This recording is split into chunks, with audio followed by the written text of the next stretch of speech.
Capítulo 2. La garantía escritural. La idea de que el hombre es un sacerdote en su hogar se deriva naturalmente de la tesis de que todo ministerio cristiano es de carácter sacerdotal. Sin embargo, este tema afronta a los hombres con algunas de las responsabilidades más difíciles que tenemos que enfrentar. Cuando nos damos cuenta de nuestro deber y sentimos nuestro pecado y debilidad en esta área, debemos recordarnos constantemente la gracia y las promesas que Dios nos ha dado. No podemos avanzar en nuestra propia fuerza. La única manera de creer y asumir nuestras responsabilidades es con la ayuda de Dios. Comenzaremos este proceso de crecimiento viendo la garantía escritural del hombre como sacerdote en su hogar. En los capítulos siguientes examinaremos un retrato clásico de un hombre así y luego estudiaremos sus roles especiales, requisitos espirituales. Tres argumentos principales que van de lo general a lo específico nos proporcionarán el bosquejo para una apologética bíblica de un hombre como un sacerdote en su hogar. Número 1. Liderazgo espiritual. Primero, los sacerdotes en Israel ejercían muchas funciones de liderazgo espiritual idénticas a los deberes que un hombre debe ejercer en su hogar. En Efesios capítulo 6, verso 4, la clásica declaración bíblica de lo que un hombre debe ser como padre, dice que los hombres deben practicar liderazgo espiritual en el hogar. Y vosotros, padres, no provoquéis a ira a vuestros hijos, sino criadlos en disciplina y amonestación del Señor. En este versículo, el hombre es abordado. Y vosotros, padres. El hogar es involucrado, vuestros hijos, y el espíritu es sacerdotal. No provoquéis a ira a vuestros hijos. Los padres deben ser gentiles, sabios y benevolentes en su liderazgo. Y ya hemos visto que los sacerdotes deben ser gentiles y llenos de gracia en su ministerio. El pasaje también implica la naturaleza espiritual del trabajo de los padres, tal como Pablo les dice a los hijos en Efesios 6:1, que deben obedecer a sus padres en el Señor. La misma frase en el versículo 4 subraya que la disciplina y la instrucción mandada a los padres tienen un enfoque espiritual. Tal liderazgo espiritual implica realizar en el hogar muchas de las funciones que los sacerdotes llevaron a cabo en Israel. En los capítulos siguientes haremos una ampliación sobre cada una de esas funciones. Por ahora, es suficiente tener en cuenta que los 5 roles especiales de los sacerdotes de Israel se alinean muy bien con los roles de un hombre que un hombre debe desempeñar en su hogar. Los sacerdotes en Israel eran intercesores en la oración, eran comunicadores de bendición, directores de adoración, instructores de las Escrituras y jueces en cosas santas. Si un hombre quiere proporcionar un verdadero liderazgo espiritual en su hogar, debe cumplir con cada una de estas responsabilidades. Tales paralelos sugieren fuertemente que los hombres son realmente sacerdotes espirituales en su hogar. Número 2. Historia temprana. Segundo, como marcamos, los sacerdotes del Antiguo Testamento eran vistos como padres espirituales. Por esta razón, es natural pensar en los padres como sacerdotes espirituales. 2 hechos bíblicos interesantes dan crédito a este argumento: el orden original después de la creación y el pensamiento común de Israel. La historia del Antiguo Testamento del periodo anterior al pacto mosaico y al establecimiento del sacerdocio levítico hacen evidente que los padres funcionaban naturalmente como sacerdotes en sus hogares. Incluso, dejando a un lado los sacerdocios especiales de Melquisedec y de Jetro, que sirvieron como sacerdotes de ciudades o tribus, Noé, Abraham, Isaac, Jacob y Job parecen haber actuado como sacerdotes para sus familias al ofrecer sacrificios y holocaustos según la orden de Dios en el principio. La actitud general en Israel también nos enseña en esta dirección, así como lo muestran los versículos siguientes. Jueces capítulo 17, verso 10 dice: Entonces Micaía le dijo: Quédate conmigo y sé padre y sacerdote para mí, y yo te daré 10 piezas de plata por año, el vestido y la comida. Y el levita entró. Además, Jueces 18, 19 dice: Y ellos le respondieron: Calla, pon la mano sobre tu boca y ven con nosotros, y sé padre y sacerdote para nosotros. ¿Te es mejor ser sacerdote para la casa de un hombre o ser sacerdote para una tribu y una familia de Israel? Estos 2 pasajes se encuentran en los últimos 5 capítulos de Jueces, una sección que subraya la condición altamente caótica de Israel durante el periodo en el que los jueces gobernaron. El punto de interés en estos versículos es que durante la historia temprana de la nación, el pensamiento generalizado de los israelitas asociaba estrechamente los roles de padre y sacerdote. Micaía, un efraimita, y los miembros de la tribu de Dan usan la frase padre y sacerdote mientras hablan con un levita que había habitado en Judá. Con 4 de las 12 tribus representadas en la transacción, el vínculo entre padre y sacerdote parece haber sido común al menos a un tercio del pueblo de Israel. Cuando se combina con el periodo anterior al pacto mosaico, este pensamiento muestra que la asociación de paternidad y sacerdocio no fue una aberración exclusiva de este periodo de los jueces, sino una herencia común de los patriarcas de Israel. Número 3. El modelo de Cristo. El tercer argumento proporciona una razón aún más convincente de que los hombres deben ser sacerdotes en sus hogares. Precisamente el punto de su obra sacerdotal, Cristo es considerado como el gran modelo del deber más elevado de los esposos hacia sus esposas. Como Efesios capítulo 5, verso 25 al 27 explica: Maridos, amad a vuestras mujeres, así como Cristo amó a la iglesia y se dio a sí mismo por ella para santificarla, habiéndola purificado por el lavamiento del agua con la palabra, a fin de presentársela a sí mismo, una iglesia en toda su gloria, sin que tenga mancha ni arruga ni cosa semejante, sino que fuera santa e inmaculada. Dado que los esposos se les ordena aquí amar a sus esposas de la misma manera que Cristo amó a la iglesia, se deduce lógicamente que si la obra de Cristo es sacerdotal, entonces en cierto sentido un esposo es un sacerdote para su esposa.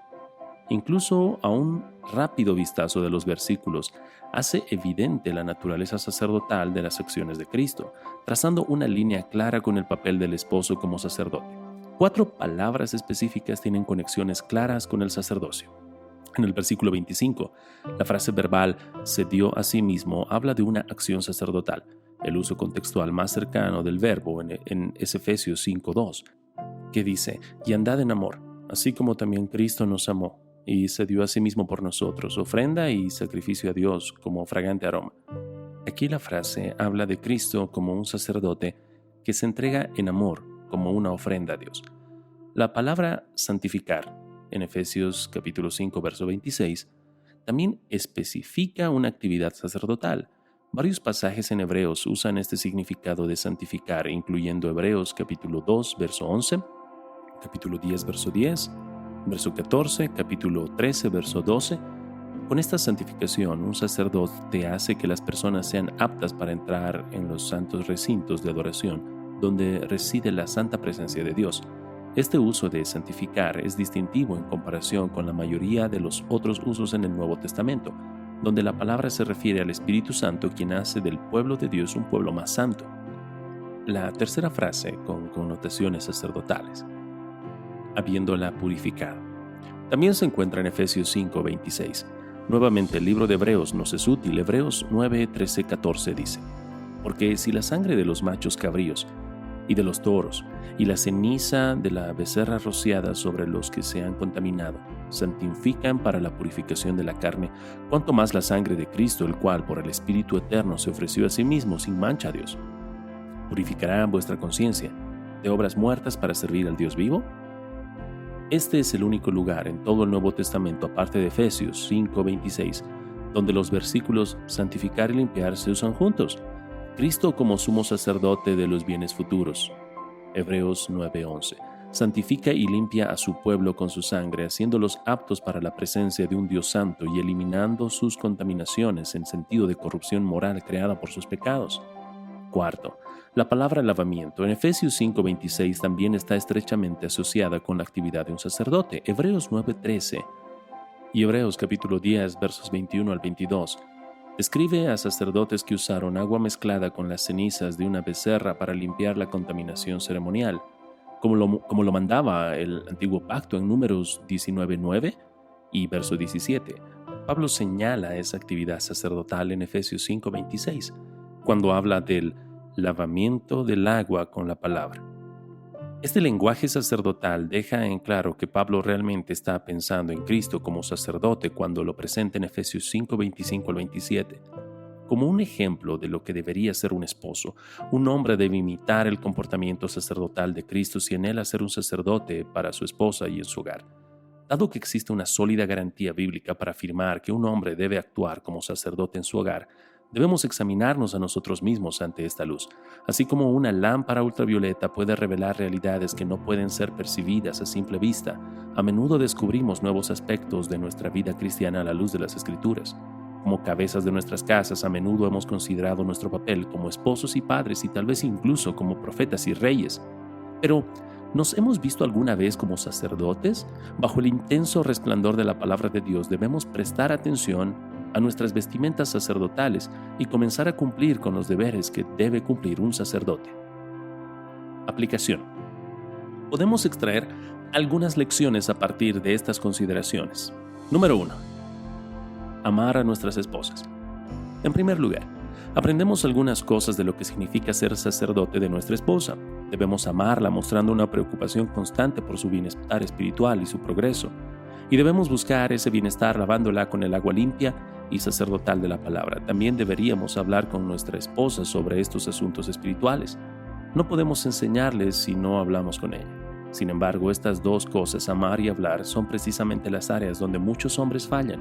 Debemos confesar nuestro pecado a Dios, a nuestra esposa y a nosotros mismos y comenzar por la gracia de Dios a tratar a nuestra esposa de manera sacerdotal.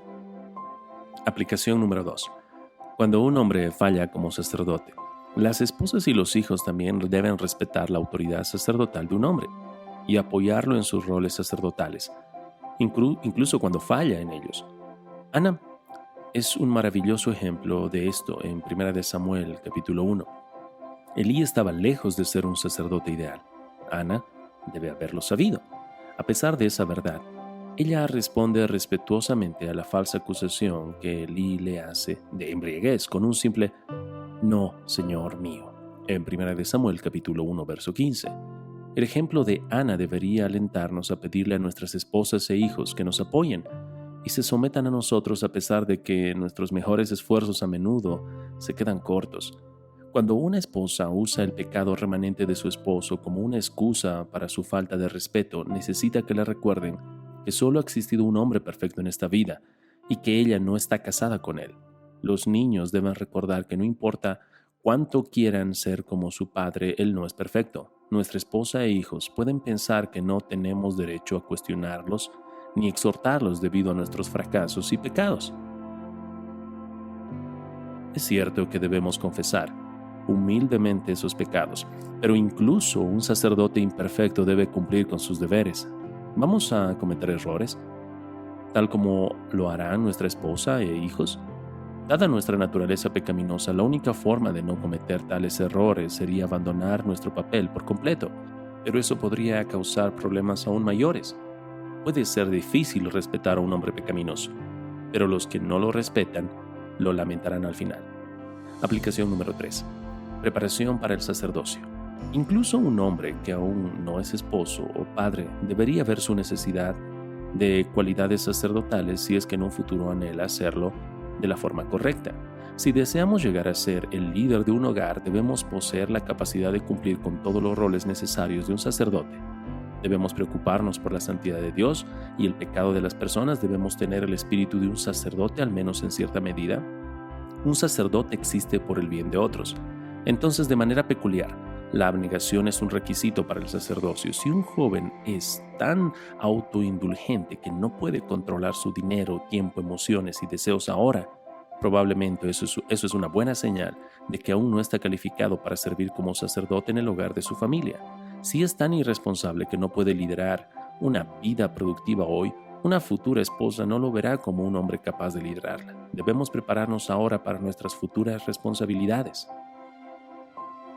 Aplicación número 4. La esperanza de un sacerdote. Finalmente, eso nos recuerda el oficio y la obra más fundamental de Cristo. Es crucial que siempre tengamos a la vista el carácter básico y central del sacerdocio de Cristo. La Iglesia medieval perdió en gran medida su visión de Cristo como un sumo sacerdote compasivo y lo miró cada vez más como un rey austero y exaltado. Las almas cansadas se volvieron hacia María, y los santos para que actuaran como mediadores ante este rey distante. Para evitar esta trampa, debemos recordar nuestro problema básico. Necesitamos un sacerdote que nos ministre porque en nuestras fuerzas estamos condenados, contaminados y excluidos de la presencia de Dios. Si hemos de recibir un vislumbre de la presencia de Dios, debemos ser limpiados, justificados y santificados por Cristo, nuestro sumo sacerdote. Cristo es nuestra única esperanza. La repulsión moral que agitamos en el corazón de Dios por el pecado se aplaca únicamente por el sacrificio de Cristo. Su lavado sacerdotal es la única forma de limpiar la corrupción moral que nos impide estar en la presencia de Dios. Esta gran limpieza es posible porque Cristo es nuestro holocausto, consumido y quemado en nuestro lugar por el fuego de la ira de Dios.